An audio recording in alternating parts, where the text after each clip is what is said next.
Hey, it's MK, and I am back with another 31 days of cut files for you guys. And I am on week 3, which is documenting. And I have this really cool envelope for you guys. And when I created this envelope, I had in mind those Spellbinders bursting envelope card things. Anyways, I'll talk about it here in a minute. I promise. I've got these rub-ons by 49 and Market from the Christmas Spectacular collection. I also have this page kit that was set up last year in December.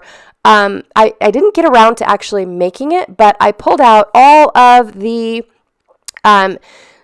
pine sprigs that are from 49 and Market. They're from Dusty Attic, and they're also from my shop that I had just added to this layout, thinking that in my mind I was going to do some sort of burst of pine needles and whatnot. So I've got 49 and Market acetate frames, basically using my whole 49 and Market Christmas Spectacular collection. So that's what this is. It's the die cuts, it's the laser pieces, the ephemera bits, or die cut pieces, just all sorts of different things. I don't think I have any chipboard. I don't know if Joyous was chipboard or not. It didn't seem like it was. But yeah, I already put this kit together last year, but then when I had this envelope, I thought, oh my goodness, you know what I could do with this kit? And it totally changed everything. And then the only thing that I added to this kit was the rub-ons and, of course, the envelope. These little pieces here are actually from close to my heart. So just to let you know. And then I've got this amazing wood grain paper by Ella and Vive. It is wood grain background number 1. From their wood grain collection, I guess, collection pack, kit pack, paper pack that is just titled Wood Grains.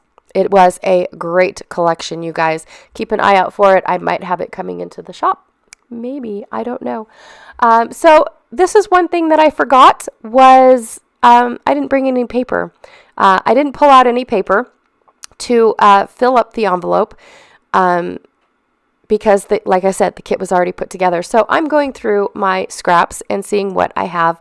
I liked the stripes because, you know, the stripes really remind me of airmail. But I ended up going with this really cool plaid because I thought that it would offset all that greenery that I have going on. At first, I was going to try to use the double envelope that 49 and Market had as a layering piece, but it was not going to work the way that I wanted it to. So instead, I am just going to use this plaid. Now, I am making it, what's the word? I don't want the stripes on the outside of the envelope to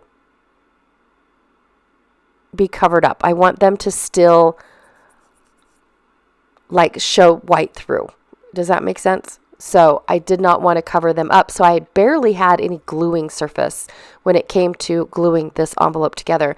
But I have to tell you guys that when I created this envelope, that is exactly what I had in mind, was those Spellbinder dies that create bursting with love greeting cards. And they also had one that was like Christmas and Halloween and florals, all that good stuff. They've got an add-on kit for every single one of their envelopes, or well, for the envelope die that they initially created.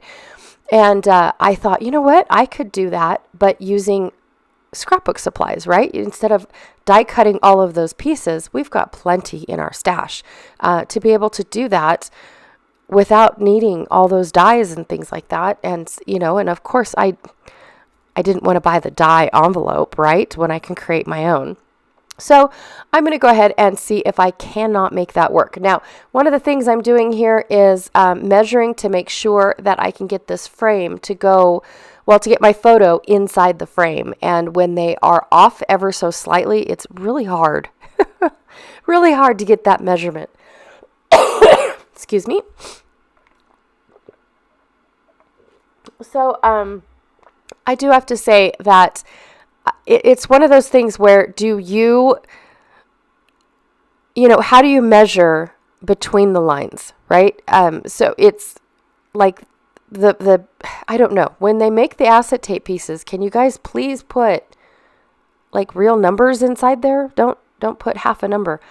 So I'm going to try to build my cluster off the layout, but then I realized, well, that's silly because I've got such large elements here.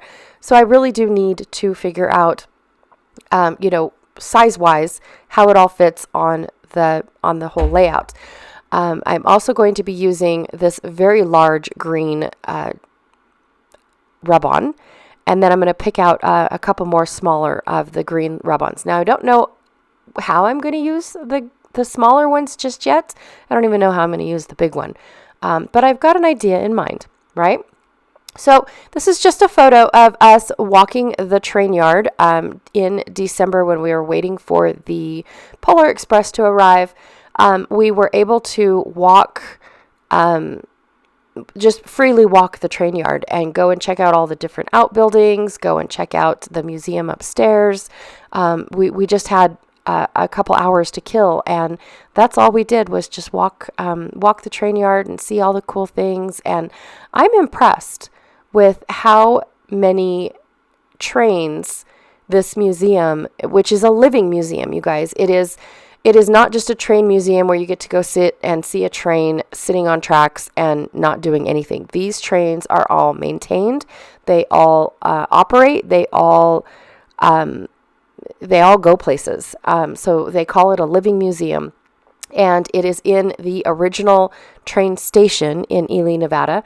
And so upstairs is their museum, which was their original station, right? That's where all the business happenings happened when trains were coming and going and what train had what and everything. And they left it exactly the way it was when it shut down. So they left their little post office that they had upstairs with like envelopes and boxes and things like that, papers and whatnot.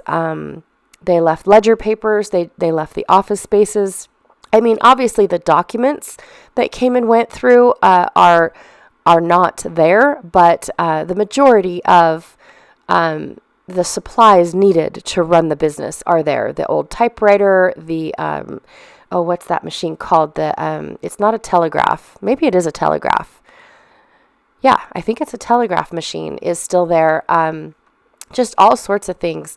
And, that's one of the things that the museum boasts about is the fact that it is all the original equipment. So basically when it shut down, the museum was able to, have everything that was left.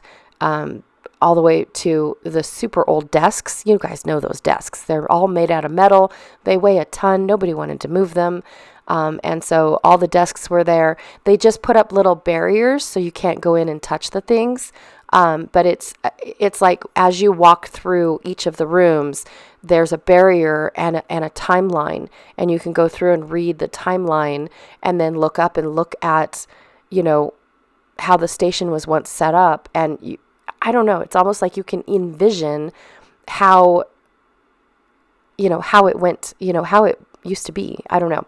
All right, so I'm going to start stuffing my envelope. And when I backed the envelope, I went ahead and I cut out the little inside part so that way I was able to tuck all my pieces. And I'm just trying to play it by ear. I want a little bit of red showing, but not a whole lot of red because I don't want it to clash with the plaid. I like the addition of the off-white little berries that I'm putting in because that adds a little bit more color. I love leaving some of the wood natural, and then I colored some of the wood in. The other pine sprigs that are already green, that's actually chipboard from Dusty Attic. So I have... I've already previously colored those. And then I've got some other wood pieces, that are discolored because, like I said, sometimes the masking comes up during cutting. That's why if you guys do order any of my wood pieces and some of them don't have masking on them, it's because I had to check it to make sure that the bubble didn't cause a heat spot and then it discolored your wood. And so I always do a quality check, you guys. And so every now and then, you guys don't have to peel. Sometimes you guys do. Just saying. All right, so I'm going to go ahead and add another one of those rub-ons right on top of this layering piece, just because of the fact that I felt like it was missing some greenery, but I really didn't want to add any more of the pine sprigs and things like that up there. I really wanted to keep it nice and plain.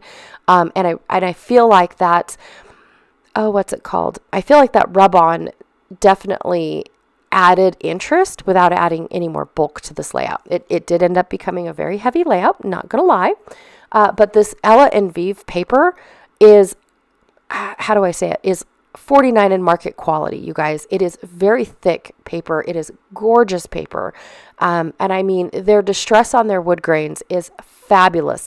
I love the white in the center. And when I built my layout around it, it just looked like it was meant to be there.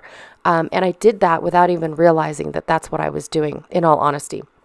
But I do love Ella and Vive's papers, you guys. They're really good quality. So I decided to add a little bit of interest up at the top to kind of help balance out the weight of the right side bottom of the layout. I feel like it was very, very heavy over there. So I'm going to balance that out by adding just a little something over here on the top right, with just a little bit of things that I had still picked out. I'm desperate to use this label, but then I realized that I'm going to cover up too much of it, so I'm not going to end up using it. Going to add a Hello December bookmark.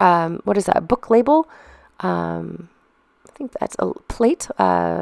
Label plate. Anyways, I have no idea. I'm going to add a little bit of that. I was trying to add a little bit of this wood grain up there because I felt like that was one of the colors missing. And when I figured out a good spot for it, I decided, okay, that was perfect. We will stick with that. I'm going to go ahead and glue everything down. All of the other pieces I end up not using, which isn't too bad, you guys. I like it when I have leftovers, but I like it when I don't have a lot of leftovers, if that makes any sense. I definitely do like when I put a kit together, I use all the stuff from the kit, but I'm okay with having a little bit of leftovers. I really do. And especially when you start putting the leftovers in like a tiny little tray and it builds up another page kit. Does that make sense? Like all your little leftovers when you're working with the same theme of papers, then you can start seeing another page kit be made or embellishments for a page kit, I should say. All right, you guys. So that is my layout for today. I really, truly loved how this turned out. I was definitely inspired by the Spellbinders envelope card that they have going on out there. And then, of course, I love my train yard photos. I really do. I'm having a hard time deciding which photos not to use. All right, you guys. So that is what I've got for you guys today. Thank you so much for hanging out with me. I really, truly appreciate it. Don't forget to check out the links down below. I have our Facebook link down below if you guys are already a member. You can go and see everyone else playing along with the 31 days of cut files and see how they are using their envelope cut file today. Also, too, don't forget to check out Janet Fritz's channel, who is Galaxy Girl Creations, here on YouTube, because she is also playing along with 31 days of cut files all month long. She is my partner in crime in 31 days, and I absolutely love it. All right, you guys, again, thank you so much, and I'll check y'all later.